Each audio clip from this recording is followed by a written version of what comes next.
கோணங்களின் முக்கோணவியல் விகிதங்கள். அதில் எதை பார்க்க போகிறோம்னா நம்ம சைன் தீட்டா காஸ் தீட்டா இது எப்படி கை விரல்களை பயன்படுத்தி கண்டுபிடிக்கலான்றதை பாரு.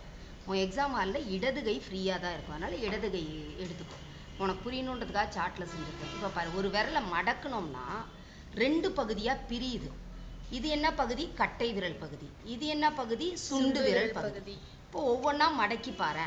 இப்போ இந்த விரலை மடக்கணும்னா கட்டை விரல் பகுதியில் என்ன இருக்குது? ஒரு விரல்களுமே இல்லை. ஆனால் சுண்டு விரல் பகுதியில் என்ன இருக்குது? 4 இருக்குது. இப்போ இந்த விரலை மடக்கணும்னா கட்டை விரல் பகுதியில் எவ்வளோ இருக்குது? 1. சுண்டு விரல் பகுதியில் எத்தனை விரல் இருக்குது? 3.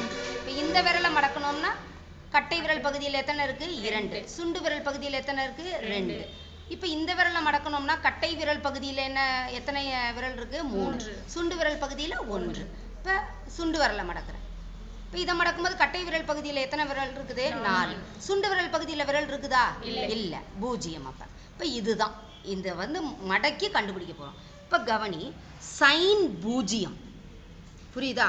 சைன் தீட்டாவுக்கும் காஸ் தீட்டாவுக்கும் முதல் என்ன ஒரு சூத்திரம் இருக்குதுன்றதை பாரு.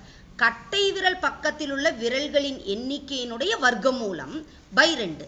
காஸ் தீட்டாக்கு சுண்டு விரல் பக்கத்தில் உள்ள விரல்களின் எண்ணிக்கையினுடைய வர்க்கமூலம் /2. இந்த வர்க்கமூலம் தொகுதிக்கு மட்டும்தான், பகுதிக்கு கிடையாது. அதை நல்லா கவனி ரெண்டுலேயுமே.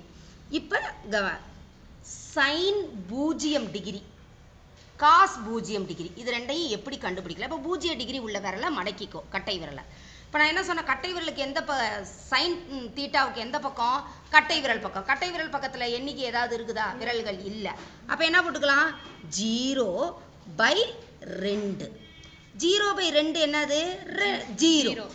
0/2 என்னது? 0. ரைட்டா? இப்போ உனக்கு இந்த மதிப்பை கண்டுபிடிக்கவே தெரியலனா கூட நீ பரீட்சையில் இந்த மதிப்பை இப்படியே பிரதியிட்டினாலும் ஆன்சர் வரும். அடுத்தது காஸ் தீட்டாவுக்கு என்னது? காஸ் 0 டிகிரி மடக்கி இருக்கனால. சுண்டு விரல் பக்கத்தில் எத்தனை விரல் இருக்குது? 4. என்ன 4 போடணும்? √4/2. √4க்கு உனக்கு மதிப்பு தெரியும் 2. 2/2 என்ன வருது? 1. சரியாடா? அப்போ சைன் 0க்கும் காஸ் 0க்கும் இந்த 0 விரலை மடக்கணும்னா ரெண்டு பக்கம் வச்சு செய்யலாமா? அதே மாதிரி 30 டிகிரிக்கு கண்டுபிடிக்கலாமா? 30 டிகிரினா இந்த விரலை மடக்கு. இப்போ நம்ம என்ன சொன்னோம்? சைன் 30 டிகிரி கட்டை விரல் பகுதியில் பார்க்கணும். கட்டை விரல் பகுதியில் எவ்வளோ இருக்குது? 1. நம்ம என்ன சொன்னோம்? வர்க்கமூலம் போடணும்னு சொன்னோமா? அப்போ √1/2. √1க்கு என்னது? 1 தான். 1/2 ஆன்சர். அடுத்தது என்னது? காஸ் 30. இதே தான். காஸ் 30க்கான எந்த பக்கத்தை எடுக்கணும்? சுண்டு விரல் பக்கத்தை. எத்தனை விரல் இருக்குது? 3. அப்போ என்ன 3 போடணும் நீ? √3/2. சத்தமாக சொல்லு ஆன்சர். ஸோ இது √3/2 தான். இதில் எந்த மாற்றமுமே இல்லை. அடுத்தது கவனி, 45 டிகிரி. 45 டிகிரிக்கு இந்த விரலை மடக்கிறோம். மடக்கணும்னா கட்டை விரல் பகுதியில் எத்தனை இருக்குது? 2. எதுக்கு? சைன் 45க்கு கட்டை விரல் பகுதி √2/2. சிலருக்கு ரொம்ப முடியாத குழந்தைங்களுக்கு இதெல்லாம் பிரிக்க தெரியாது. பிரிக்க தெரியலன்னா அப்படியே போட்டுக்கோ. பிரிக்க தெரிஞ்சவங்க √2/√2 பெருக்கல் √2. √2 என்ன ஆயிடும்? கேன்சல் ஆயிடும். அப்போ என்னது? 1/√2. அதே மாதிரியே தான் காஸ் 45 டிகிரிக்கு சுண்டு விரல் பக்கத்தில் எத்தனை விரல் இருக்குது? 2. அப்போ √2/2. √2/√2 பெருக்கல் √2. √2 கேன்சல் ஆச்சுன்னா 1/√2. சரியாடா? அடுத்தது பாரு, 60 டிகிரி. 60 டிகிரிக்கு இந்த விரலை மடக்கலாமா? நம்ம என்ன சொன்னோம்? சைன் தீட்டாக்கு எந்த பக்கம்? கட்டை விரல் பக்கத்தில் உள்ள விரல்களின் வர்க்கமூலம். அப்போ √3/2. அவ்வளோதான். ஆன்சர் வந்துருச்சா? அடுத்தது பாரு, காஸ் 60 சுண்டு விரல் பகுதியில் உள்ள விரல்களினுடைய எண்ணிக்கை.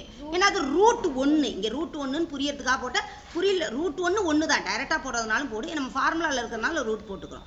√1/2 என்னது? 1/2. அடுத்தது என்ன டிகிரி? 90 டிகிரி. 90 டிகிரின்னு என்னது? முதல் சைன் 90 கட்டை விரல் பகுதியில் உள்ள விரல்களின் எண்ணிக்கை என்னது? √4/2. √4க்கு 2. 2/2. அப்போ என்னது? 1.